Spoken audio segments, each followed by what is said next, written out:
I was going to do this for both my channels, but I think there's a difference between how I need to talk to black folks as opposed to others. Because I guess, eh, I don't know. It's just, my rants don't go over as well with my in the MGTOW channel as it does here, and I guess vice versa. A little bit more of the technical stuff doesn't go over as well in my IBMOR channel as it does in the MGTOW. But that being said, it's something I wanted to talk about, and it's something that I say for the past 20 years I would normally talk about. In just the last couple of years, I haven't been as much. And that's more to do with, I say, well, geo-financial and geopolitical, which is the big frame of which everybody kind of sits in, and depending on where you are, it affects you a little bit differently. It's like a big bowl of gumbo. I guess depending on what you're next to is how you taste. Where are we headed? What is going to happen? What is I keep getting, what's the future? On the MGTOW channels, it's something, they're finally grasping something I put up about 6 months ago, which is about what they were calling about the fourth industrial revolution, which is basically the marriage between digital and robotics, which is that fusion, or what Kurzweil calls the singularity, where biology, the mechanical, which is robotics, and the digital, which is computer, all or artificial intelligence, all come together and kind of marry each other, infuse into one. In fact, I think I'll port over something I did similar about singularity, or what I call the cultural singularity. I'll port that over. It's actually a MGTOW video, but I'll port that over to kind of give you some background about of this one, because this one is just a ramble. This is not a presentation. Somehow I think when I do presentations like this, they don't go over that well. Even though I did put up the fourth industrial revolution, I had about 2, maybe 300 hits, which is probably the most important video on the whole channel.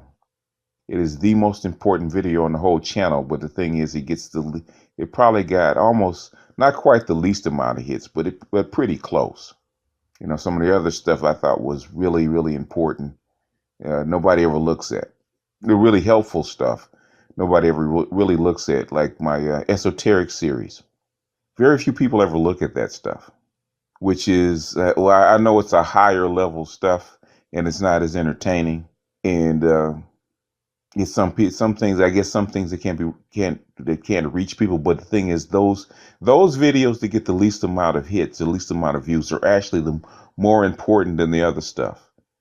I mean, the other stuff is just feeding off of what the foundation is. But let's get back to the geopolitical and geofinancial. This is just plain talk.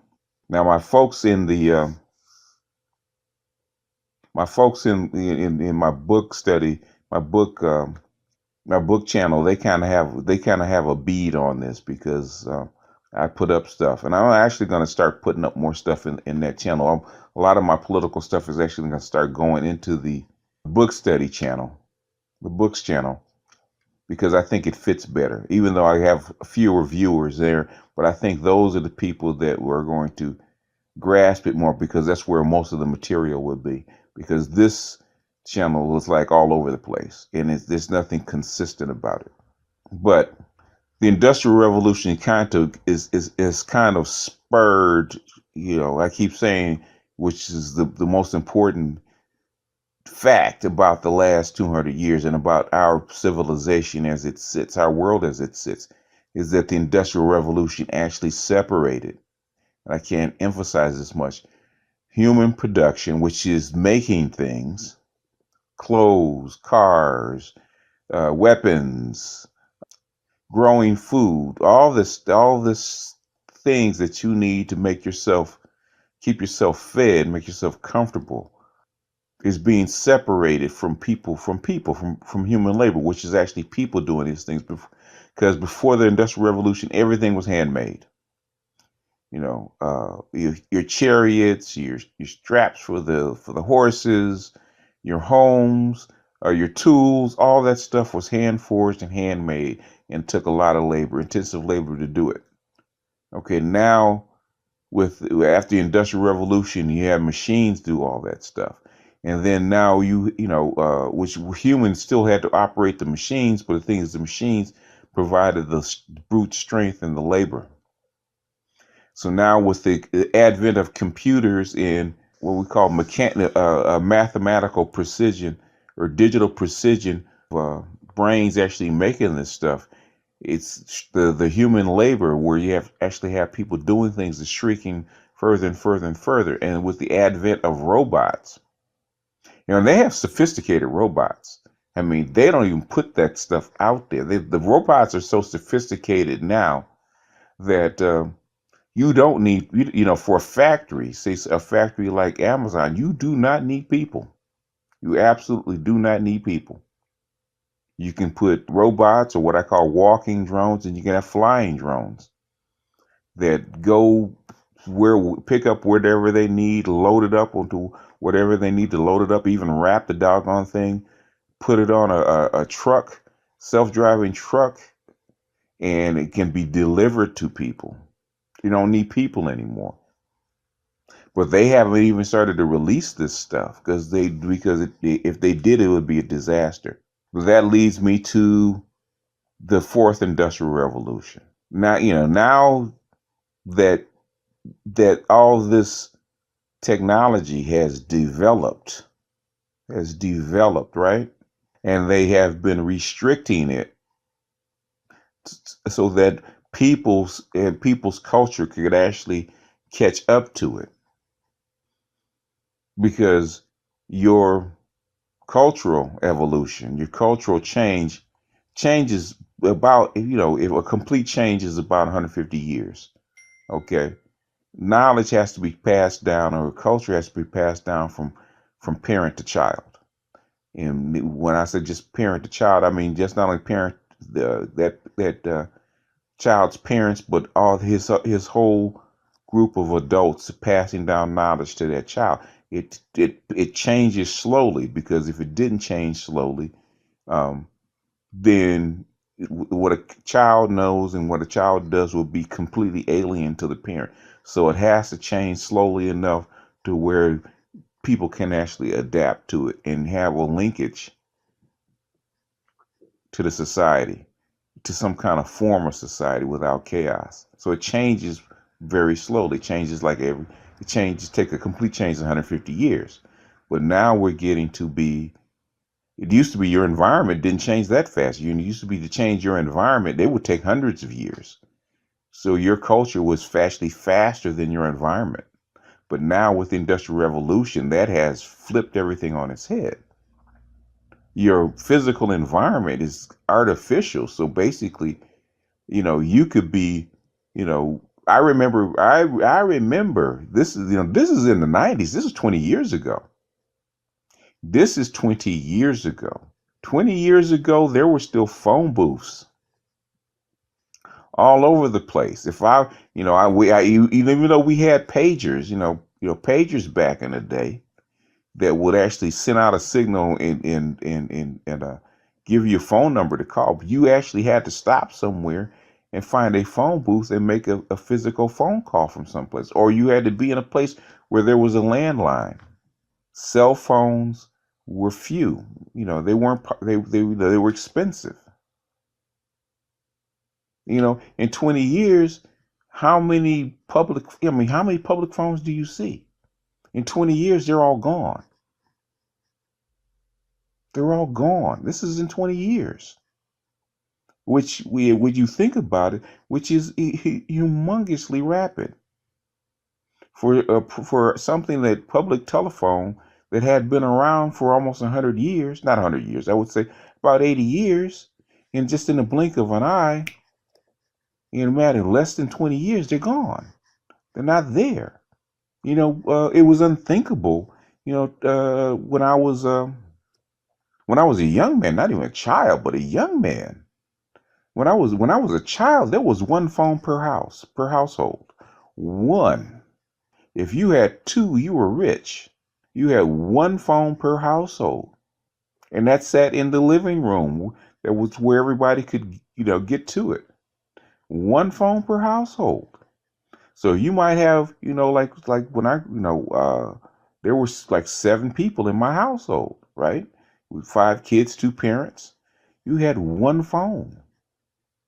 Now, some people have 2 or 3 phones.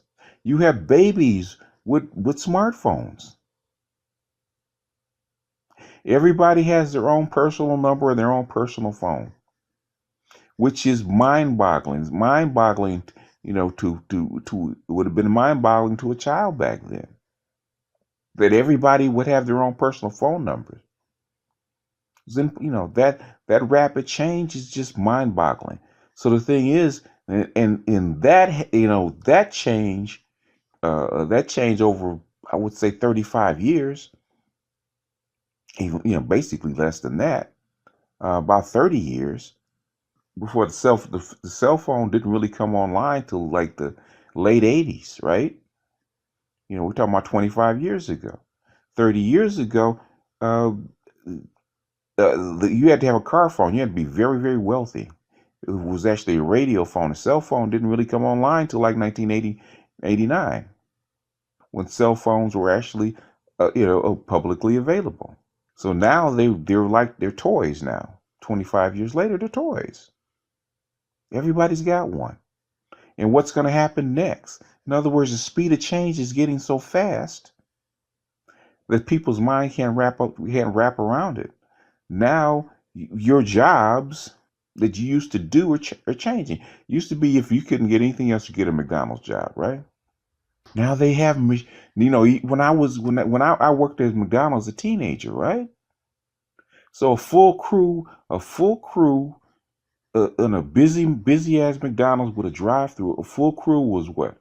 We're talking about, you have about five busy day. You have 5 people cooking, and you have another 8 to 10 people taking orders and whatnot. So you had a crew of about maybe 20 people, including managers and the other folks, right? Now McDonald's, you have 3 people. So basically, you have 4 people at max handling orders that took 18 to 20 people, used to do. That's McDonald's. McDonald's is not supposed to be a high tech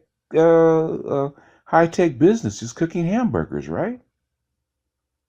I remember I was in McDonald's. I was looking, one day, I think it was like maybe 6 months ago. I walked into a McDonald's, right, just to see what it was like, and I'm thinking have these big, the big grills, right?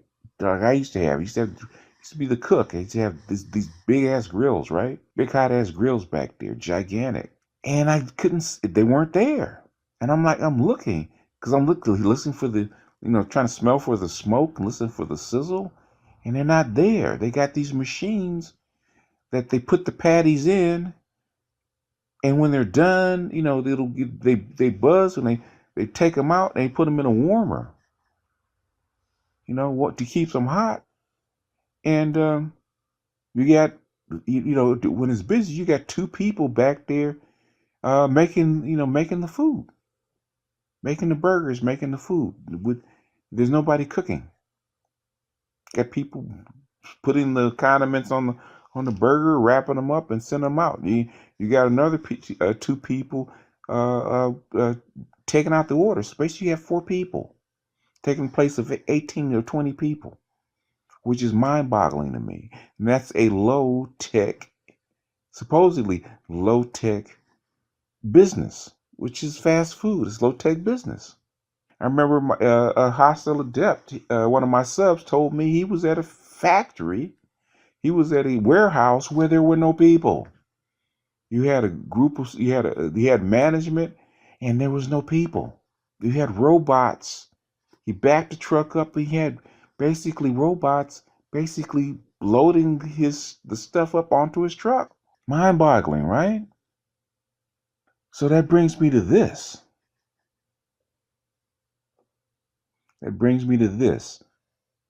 Now, This is the crux. This is where this is going to take a leap of faith, because it would take me too long to give you all the background material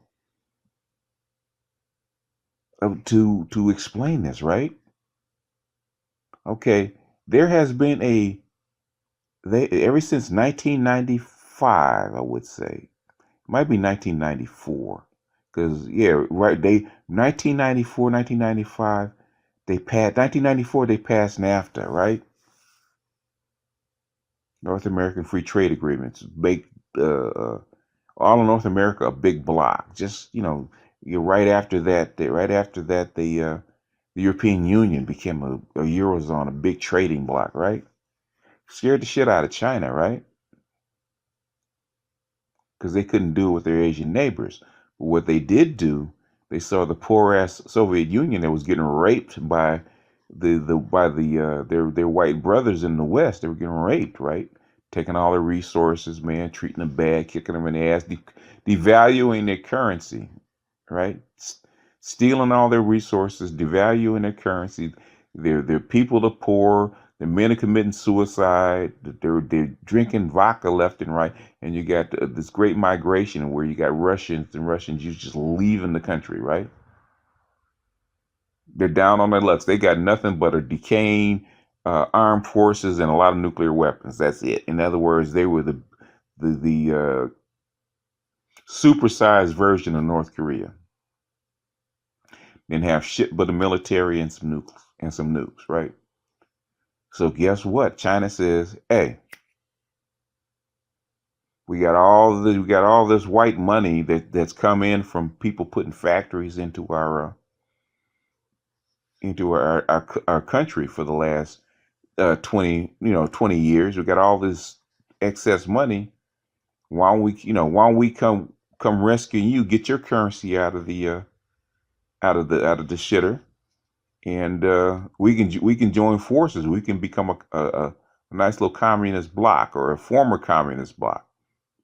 So Russia went for it, and they signed with some other Russian confederates to make it look good. Some of the Eastern European countries, and called it the Shanghai Cooperative, which would eventually become the BRIC countries. But right there, then it was the Shanghai Cooperative.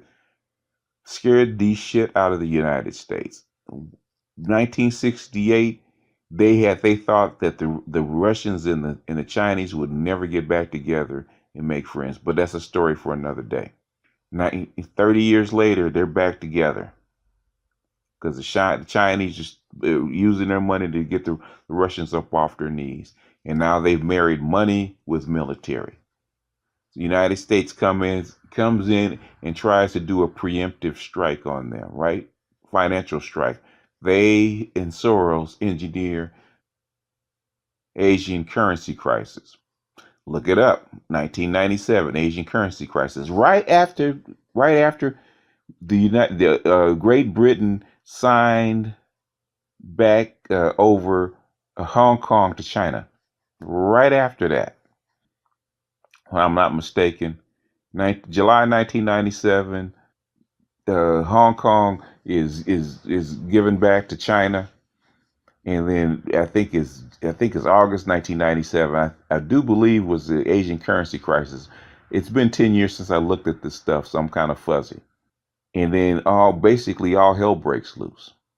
Okay, Asian financial crisis rages for about 6 months, man. It devastates all these currencies all over China, and China has to spend a lot of gold. And China has had accumulated a lot of trade surplus. They had a lot of gold, had spent a lot of money and a lot of gold and a lot of their trade surpluses. Basically, get all their Asian partners out of hock. Thailand, Singapore, Malaysia, a few others, right? Get them out of hock. That was the beginning of the currency war. Right after, you know, not too long after that, the panel for the new American century is formed, right? And they have this ad hoc conference, and there's I'm trying to remember the name of the document they put out. In fact, I was talking to them about it on one of my hangouts. It's called Building America's Defense or something like by the PNAC group. And in it, they talk about it not allowing a rival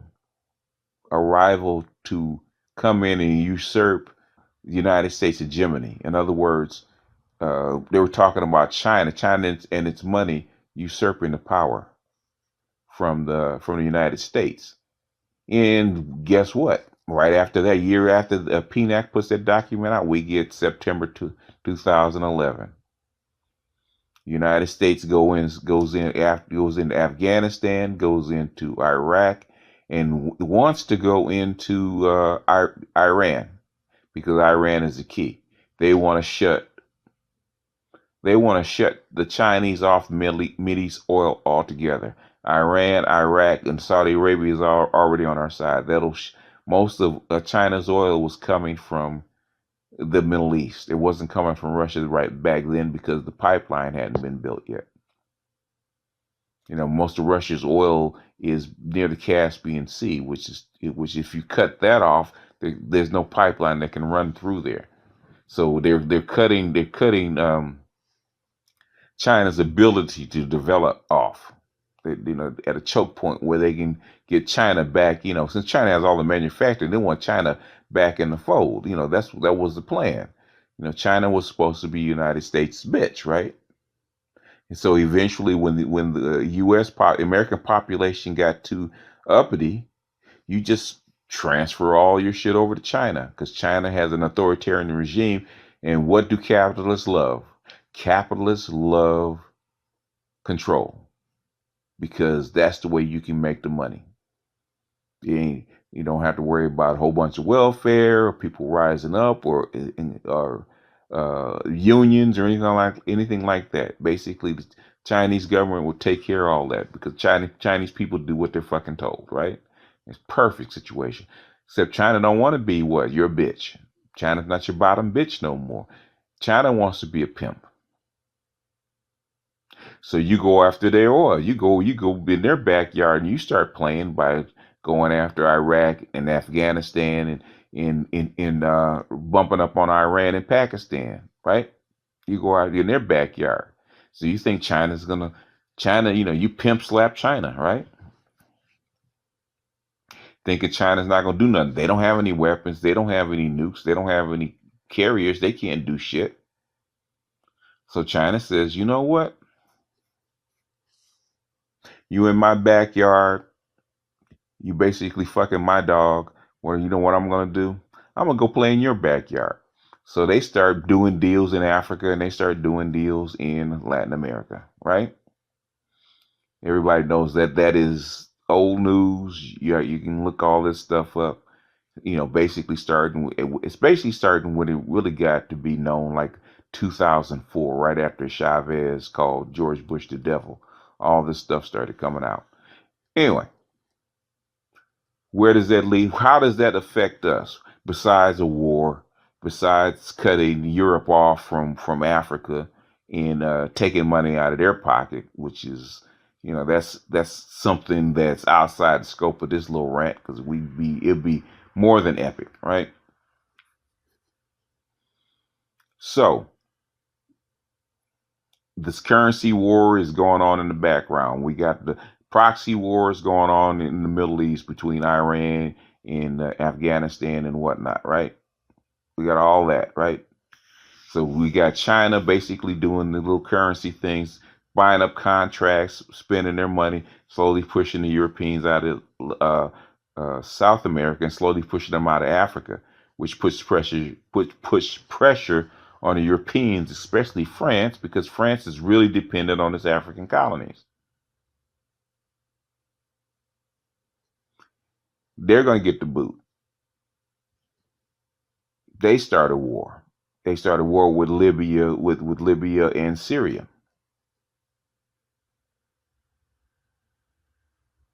Okay, all this stuff is basically throwing everything up in the air, right? Breaking down the contracts, but China can't really go in on the United States or Europe, because they're still doing what? They're still acquiring technology. They want to be the pimp, but they don't have all the pimp games. They don't have all the pimp knowledge, which is the technology, the high tech stuff. They have been manufacturing and buying the technology and developing the technology by doing re-engineering, reverse engineering a lot of the American stuff and a lot of European stuff, by breaking trade patents here, trade patent there, setting up a factory here, a factory there. They would learn stuff, but they were learning it slowly. They still needed United States. One, because United States had the financial structure that China couldn't build yet, and two, there's a hell of a lot of technology in the United States. It's something I used to say a long time ago. uh on other shows. Okay, I would say the biggest thing that the United States has over everybody else, that if you're an American citizen, that you have as a birthright, is access to uh the US Patent Office. All that technology that's sitting there that nobody is developing, nobody uses. A lot of that technology is not developed because you have old technology that won't get out of the way, that the people still want to make milk the money off of, which is a capitalist thing. We're going to come back to that later.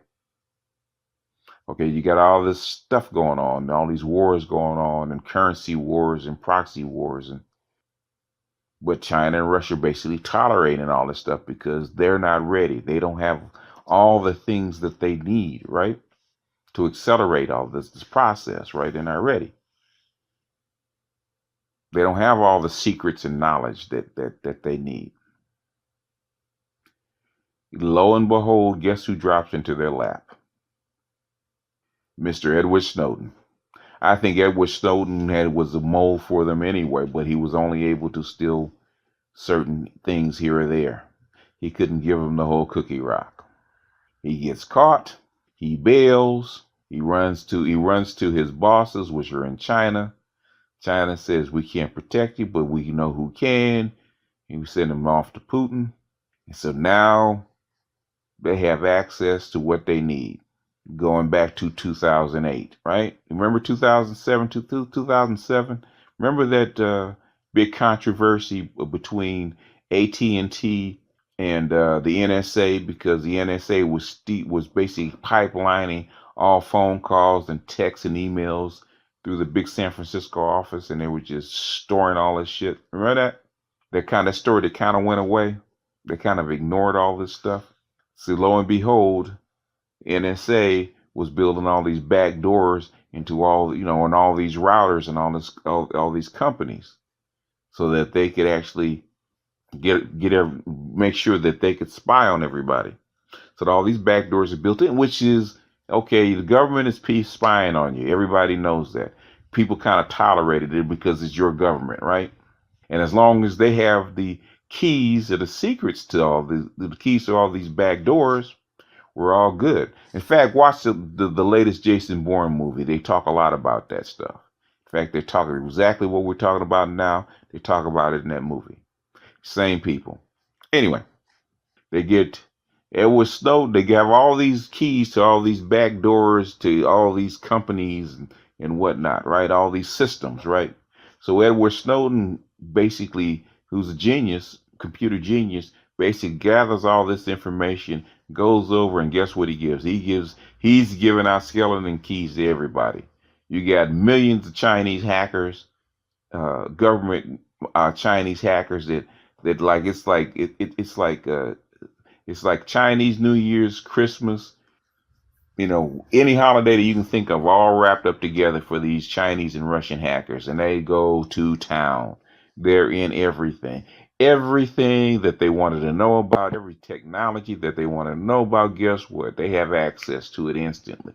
And they just drain the US of all their secrets, which is blowback for Hillary, because basically the same systems that her and her husband and the Bushes helped set up come back to bite her in the ass, because guess who has Hillary's emails along with the Democratic National Democratic National Convention's committee, right? Committee secrets. They got all them too. So they're basically they're slapping Hillary in the face with their own policies. But now that they have all these secrets, right? They got all this technology, all the stuff that they've been holding, all these companies have been holding back because they want to make money off of the old technology before they release new technology. Plus, they want to slow things down so that you don't wreck your economy and your society. But now China has them, and China has no such restrictions. So all that stem cell technology, guess who's going to release it if you don't? China. All that robotic technology, guess who's going to release this stuff if you don't? China. Who are the biggest drone makers now? It ain't Northrop Grumman. It's DJI. All the little advanced gyros and sensors and all that stuff. They don't make that shit here. They make it over there. All these things you need to build advanced robots. China has already. So if you don't build them, if Japan doesn't build them, you don't release them. Guess who's going to do it? Uber just got kicked out of China. China is going to have self-driving cars, I say, within 5 years. Now, whether they're going to allow whether they're going to fire all the taxi drivers, I don't know. But the thing is, if Ford, GM, and all these other big, Chrysler don't develop self-driving cars, they're going to get left behind because the technology is going to grow in China. And then right after that, it's going to grow in Japan and Korea. So basically, you won't have an industry as far as cars are concerned if you don't do it. And they're going to spread that other technology like stem cells and whatnot. So all this, artificial intelligence, all that stuff is going to be developed in China if you don't do it. So guess what they're getting ready to do? They're going to beat China to the punch. They're going to release all this stuff. They're going to release all this stuff into the wild. All your energy technology, which is solar cells, all the stuff that they've been holding back, that they didn't want to release. All these guys, they have all these brilliant ideas that couldn't get any traction. Other people are going to take those ideas and release them. So now everybody's going to release them. So now that's why they announced, okay, this is the start of the fourth industrial revolution, which is a year before you knew it was going to happen because the Foreign Affairs had a cover of one of their magazines about human beings in the place of God and a robot hand in the place of Adam, passing the torch from God to humans and from humans to God, to their creation, which are robots, artificial intelligence. They're going to release this stuff. What's going to happen to your jobs? That's right, boys and girls, they're going to go away, which is something the MGTOWs are talking about. Now, you have staunch, hardcore, Austrian economic, anti-socialist, alt-right, right-wing people in MGTOW, white people in MGTOW, that are just this side of social Darwinists. They're admitting that this stuff is going to go down. They're talking about, they're arguing about it right now. It's something that I argued about 6 months ago. But I'm black. I'm a black nobody without 3 letters behind my name. I don't get listened to. In fact, I'm a black nobody with now 3 letters behind my name here. I really don't get listened to here either. But that's neither here nor there. Now, but the elite have already determined that this is what's going to happen. This is policy. This is policy that I always tell you about that means more than anything else. It means more than laws. It means more than what your opinion is. It means more than how you feel or who you're going to vote for. Policy will drive behavior. Why will it drive behavior? Because you want to eat. You want a roof over your head. You want running running toilets and stuff like that. You're going to do something about that. That's going to drive your behavior because policy will drive that. So all you folks, this is just my opinion. It's just my opinion. I don't have, I'm not the spook that's sitting outside the door of the Council of Foreign Relations, right? I'm not that kind of spook, right? I don't have inside knowledge. This is just me reading the tea leaves, but this is what I do. You're going to get more welfare. I try to tell them about the basic income, which is they will give you enough income to feed yourself and house yourself and give you enough to where you can live a standard living, which is almost a welfare living. You won't starve, you won't be out in the cold, you're gonna have a roof over your head, but you're not gonna have all the little perks, right? That is gonna be your basic income. And eventually that's gonna be worldwide. It has to be worldwide, otherwise you're gonna have competition. And there's going to be spots like developing countries like Africa and some places in Latin America where they're going to need people to work. So if you want to go, you want a job, you want a developing job, you're going to have to go there. But as far as the post-industrial countries, that shit's dead. We're talking about 20 years, 90% of the people in the United States, for the most part, will probably be out of work unless you're going to make your own job. 90% of people will be out of work. 90% of people will be on the basic income. You're always going to have that 10% that won't be, because they're going to be the decision makers. But 90% of people will be on the basic income. You'll be out of work because there won't be any work for you. So basically, for all you guys that wanted welfare to end, this is just my opinion. It's not going to end. It's actually going to increase. And you, my bucko, might be one of those people on it, unless you can develop a skill and develop something that people need, which we don't even know what those skills are going to be needed for, right? Because we don't know what's going to happen. But this is why, we call it a gender war, and I call it a gender squabble. It's a gender squabble because basically it's set up.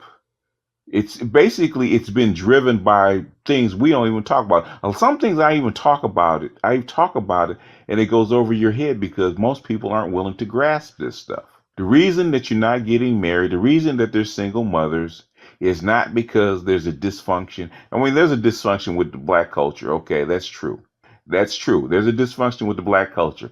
But the thing is, the thing is what's driving the behavior is not just a dysfunction. It's a dysfunction within a bigger thing, right? The reason that you get married, the reason that you have kids is because you need them. What happens when you don't need kids? You're not gonna get married. You're gonna have a few breeders. They're gonna breed 4 or 5 kids, but most women only gonna have 1, or at the max 2. And if they don't need a man to take care of her and her kids, she's probably not gonna get married. She's gonna be a single mother because she won't need him for income. She and her kids will not starve. And you're going to see that cross over it's already crossing over into the white American world. Now, white American world is still, the out of wedlock rate is still very low compared to everybody else, right? But if you look at the other countries, if you look at UK, if you look at Sweden, if you look at, the Nordic, a lot of your Nordic countries, even, I haven't checked the German countries. I'll check them, and I'll check the Mediterranean countries, okay? But if you check the Nordic, the Northern European countries, their birth rates, their out of wedlock rates are over 40%. I think the UK is the lowest at about 40%, and I think Iceland is the highest at 60, which is still lower than the black community, which is like 72%, which has dipped recently. But what's driving it is not just psychosis and dysfunction. Women beat themselves up about it. Men point to it, which it is a problem, and it is a dysfunction. But the thing is, there's a reason why this dysfunction exists. So basically, once they decided they're gonna bring in this universal income, they know marriage is basically dead.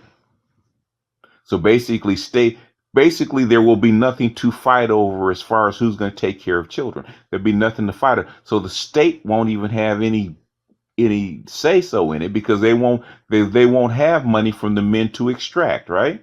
So there's no reason for the state to get interfere with who has kids and who's going to take care of them, because there's a financial burden. They won't need the father anymore.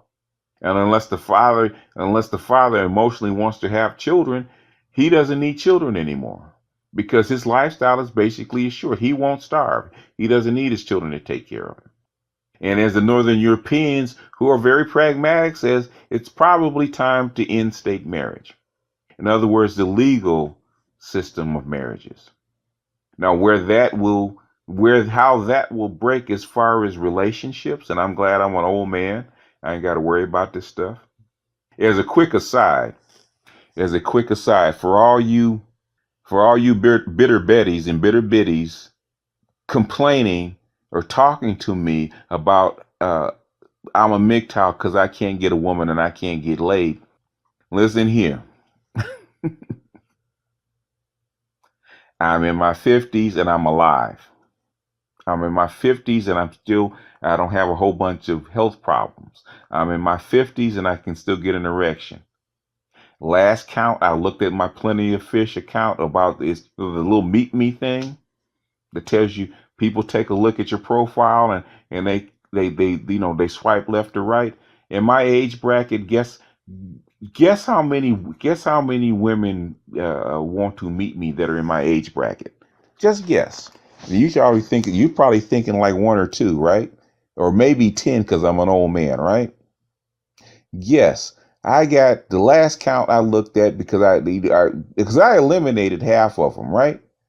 I had to go through this, was piling up. I eliminated half of them. Guess how many I still have? Last count I looked, I still had 129. And that's just in my area. Well, California, Southern California is a very big area. We're talking about 20 million people. That's without me. It's without me sending out a text. So that's without me profile. Just for me putting up a profile in my age bracket, right? I got 129 women that want to meet me, just in my area. We ain't talking about all over the country, just in my area. So the thing is that if I wanted female companionship and I want to stick in my age bracket, which my age bracket is plus or minus 10, and that is from 55 to 65, right? If I want to just stick in my age bracket, plus or minus 10, and just have companionship, we're talking about a couple hundred women to choose from if I so desire. So that's an aside. I'm a black man and I'm still alive. I guess you win some kind of prize for longevity. That being aside, the white Western world is getting ready. They're thinking about. They're not doing it, but they're thinking about getting rid of state marriage because it's a wreck. It's a dying institution, and I think that's something I told Chrissy, and I think that kind of upset Chrissy because I told marriage is a dying institution. It really is. So that's how come the swirlers don't bother me. Okay, I don't give a shit about swirlers. They can go be hypergamous on any place they want to be hypergamous, right? Why? Because marriage is dead. Marriage is dead for black people. Literally dead for black people. Dead for black people. I was talking to I was talking to some friends. I was talking to my brother. I got friends. Half the friends I know that are married or that have been married or were married for 10 years got divorced. Right? They got divorced in their 40s and some got divorced in their 50s. Okay, my brother was telling me about three of his friends, four of his friends that are in their late 40s and in early 50s. They're all getting divorces. All their wives are filing for divorces. Marriage is dead in the black community. I know some of my IBMORs don't want to hear that, but marriage is dead in the black community, and marriage is going to be dead in the next 10 years in the white community. So you can jump over there to their quote unquote patriarchy and get on that ship. Guess where you're gonna be? You're gonna basically you're gonna be in the half of this Titanic. Remember the Titanic? The Titanic when the one end was sinking, right? And everybody was trying to get out of the water so they'd run to the other end of the boat. okay, to get out of the water because that one end was sinking. So they're going to jump ship from a sinking community. And they're going to run into the ship to the elevated community, not realizing that these communities are attached. If one community sinks, it's going to pull the other community down with it. They forgot. So you're running up the hill to the Titanic to get away from that ice cold water. What happened to the Titanic? It started sinking and then it broke in half, right? It broke. So all those people that ran to the other side and put that weight on the other side, it broke that community down too, and they went in the water. You cannot escape this. This is for the swirlers. This is for the brick towels. This is for whoever. Sergeant Willie Peace, you cannot escape this. This is a civilizational thing. This is a world thing. It's going to happen.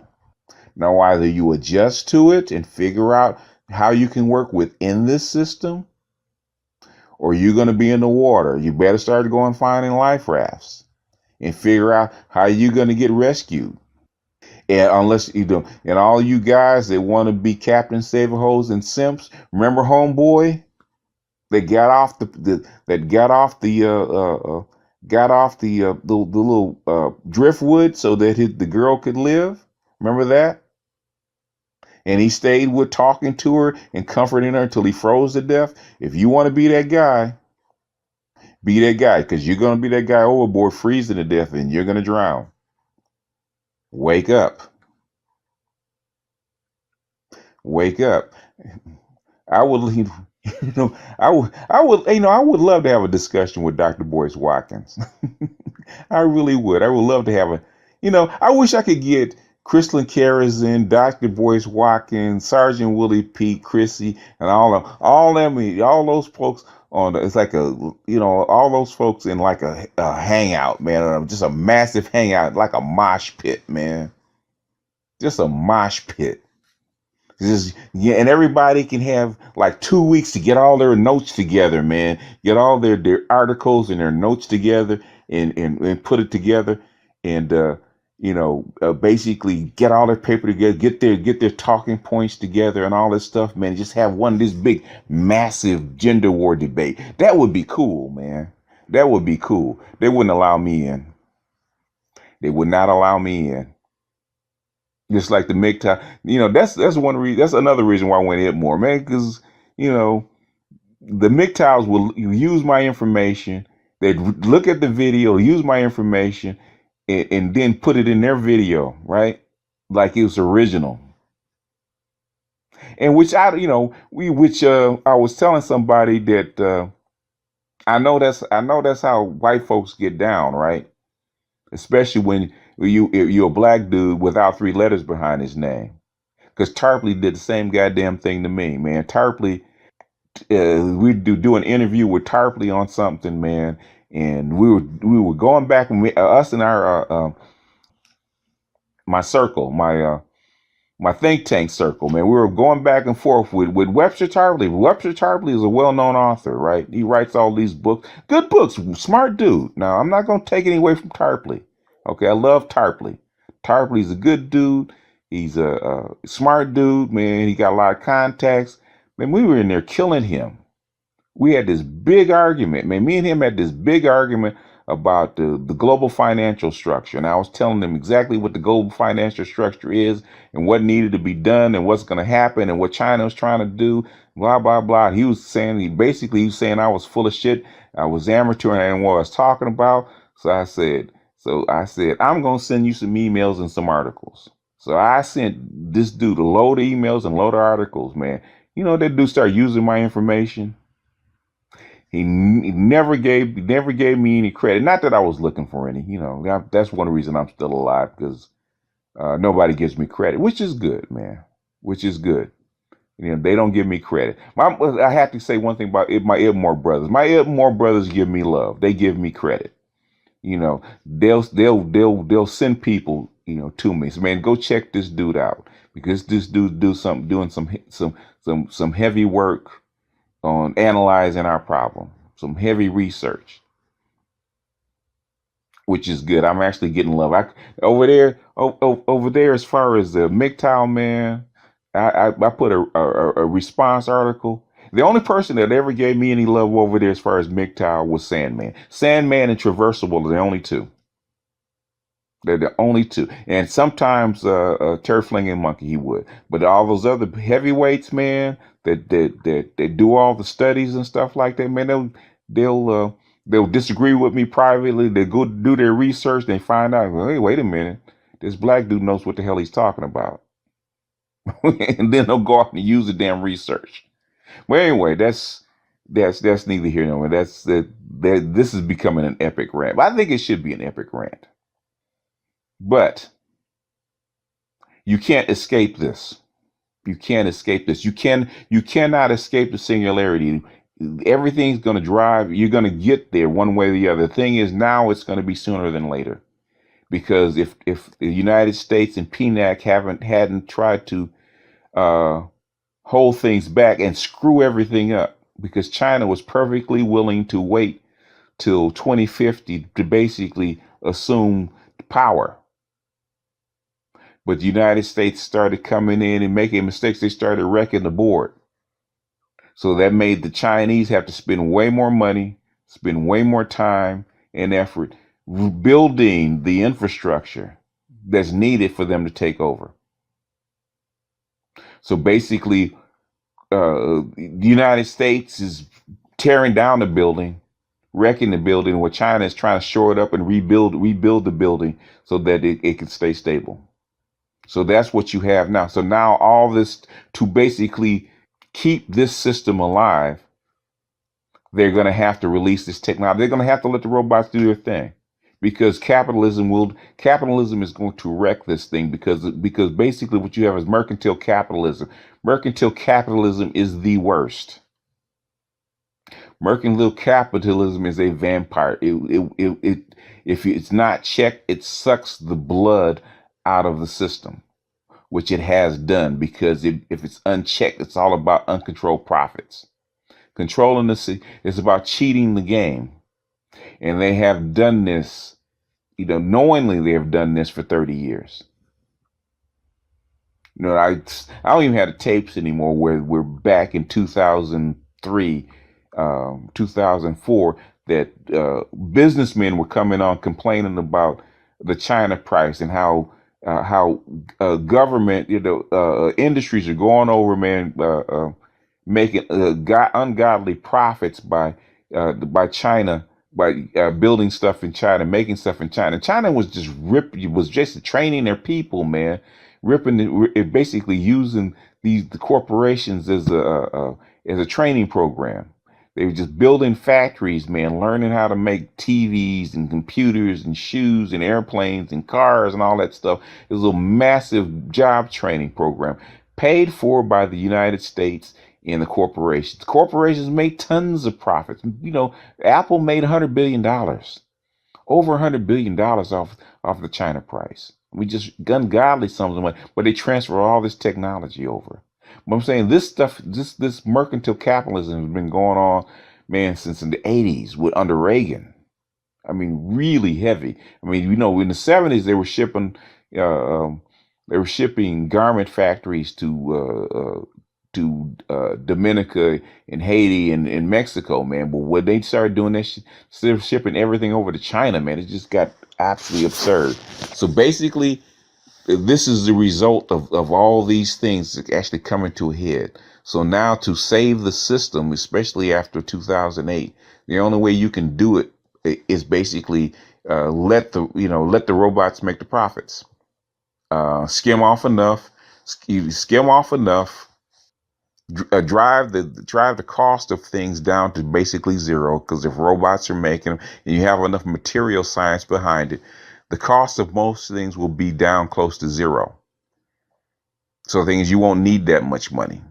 If you give people access to, if you give them a basic income and then people have access to technology, the people that are smart will figure out ways to make commerce. They'll make other things that people desire, solving problems like growing food. If you have enough desalination plants, you have enough energy to convert all that salt water into fresh water, and basically figure out a way to balance that out to where you don't ruin the ecosystem.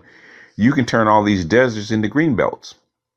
You turn all these deserts into green belts, and you use the modern farming techniques, then hunger will disappear.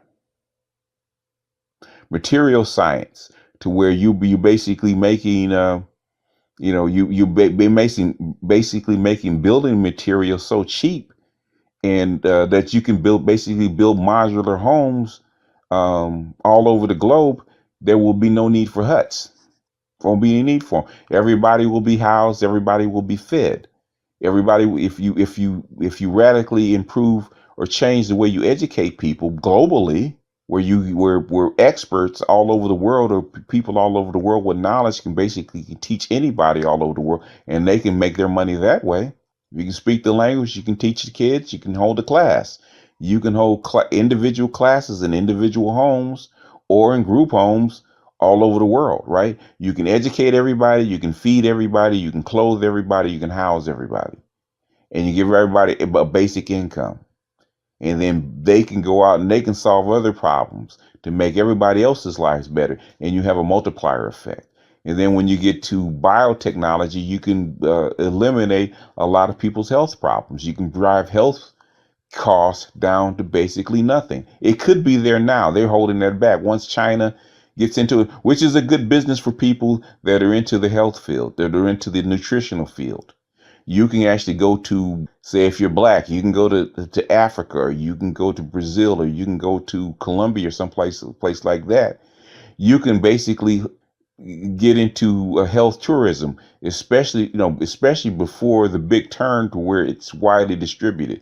So you can take stem cells, you can take nutrition, you can take biobots that do surgery. You can take all these things and basically open up a health clinic that does everything, that cures cancer, leukemia, if you got kidney problem, all that stuff can be actually worked on and cured. If you're a smart person, and you can figure that out, you can, you and a group of smart people can get together. We're going to open up a health clinic or a health resort where people with means, that are sick, old folks that have a pension, can come in.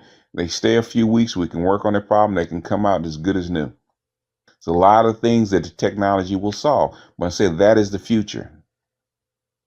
But in the meantime, we got to get through this rough patch. In the meantime, we're going to have to figure out how we're going to reconfigure our families, because you trying to hold on to patriarchy, you trying to hold on marriage.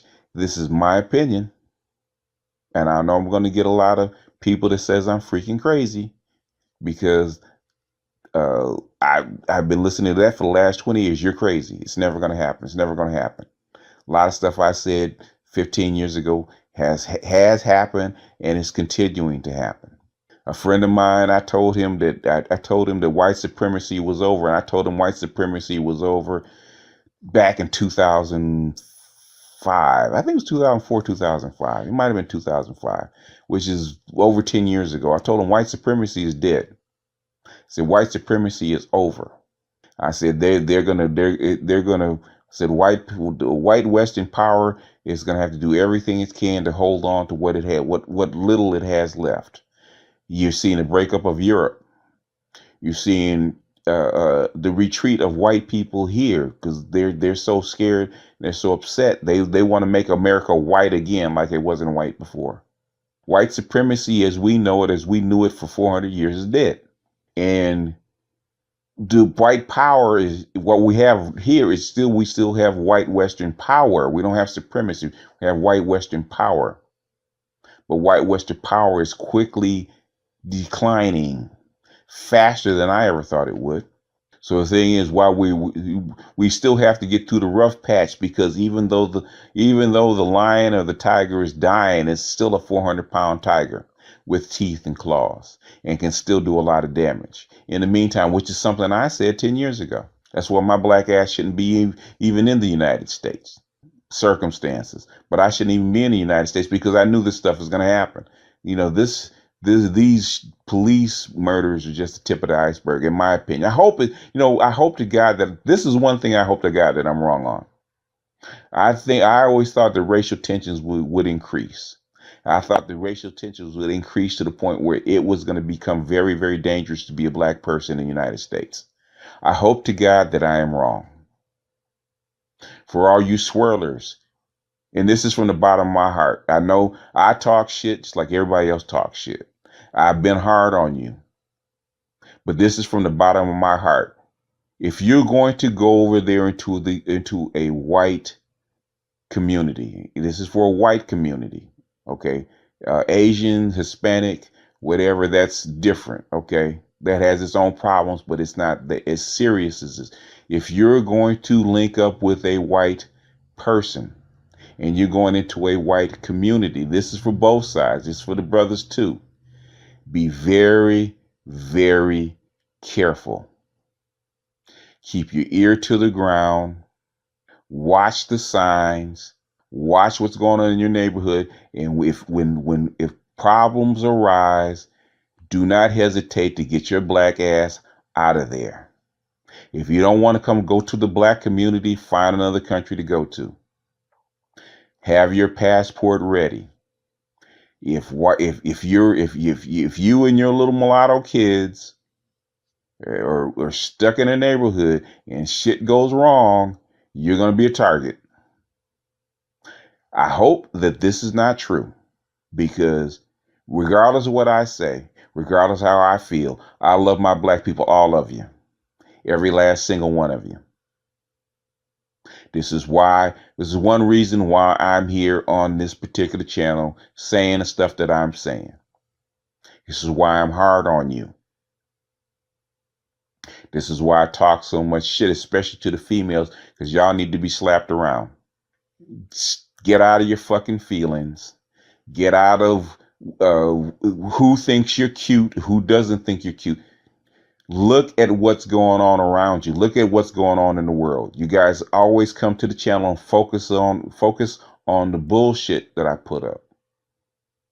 Even though there's a message behind it, the thing is, do you focus on the stuff that's least important?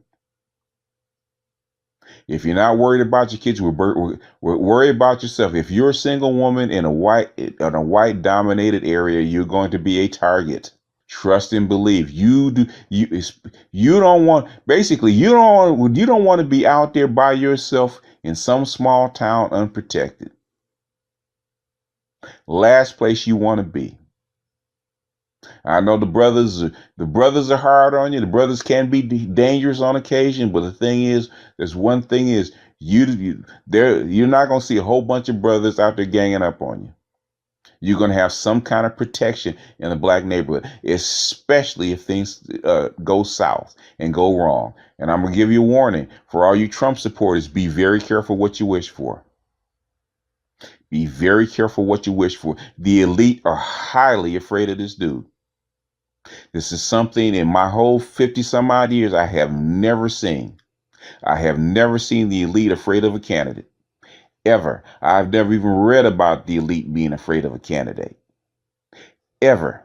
Not even Roosevelt, not Lincoln, not Roosevelt, not Kennedy. They may not have liked Reagan, but I have never seen the elite afraid of a candidate. They are afraid of this candidate. They are definitely afraid of this candidate and what's coming behind him. Hitler was nothing compared to Robespierre. If you don't know who Robespierre, like Tommy Sotomayor says, look it up, nigga. Robespierre in France. That's what they're afraid of. So hear me. And hear me well. In my honest opinion, if I had to make a bet and put it down on who's going to win president of the United States, I would say Trump is going to win the president of the United States. And Trump's going to bring in a different mood. And Trump brings in a different mood. If things go south, your life is in danger. Be very, very careful of the moves you make in the next couple years. Be very careful about your children if you have them. What this environment is going to look like. Be prepared.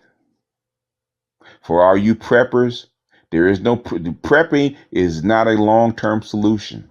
Prepping is a short-term solution because if things go south, there's no place that you can defend yourself in this country. It's not built for that. Unless you got one of those places that's underground. And even then it's vulnerable. Prepping is only a short-term solution. Be very, very careful in the next couple years. This is an epic rant. It's not normally this long, but this is very, very serious because I'm talking to my black people, all of you, all of you. And perhaps in the next month or so, I'm going to shift gears and I'm going to talk plain talk to you. I'm going to talk real talk. Probably only a couple of hundred people will actually come listen to it, but I'm going to talk real talk. Because I've been looking at this stuff for 20 years, well, over 20 years, since 1994. I do believe, actually, it was 1992. Since 1992, I've been looking at this. That's 24 years, damn near 25 years. I've been watching this stuff. I've been watching this monster grow. They've been predicting the collapse of the United States since 1995. Okay, I've been watching this monster grow. So it may, I don't have 3 letters behind my name, but guess what? I do know what the fuck I'm talking about. Be very, very careful. You don't believe me? Get off your ass and do your research. Look it up, nigga. Anyway, on a brighter note, we get past this patch. Anything is possible. The options are wide open because the technology is going to allow you to solve problems that you never thought could be solved in your lifetime. Just as my mother, who's almost 80 years old, who never thought that a man who was considered black, regardless of who you think about Barack Obama, that's how I love the man to this day. I love the man to this day.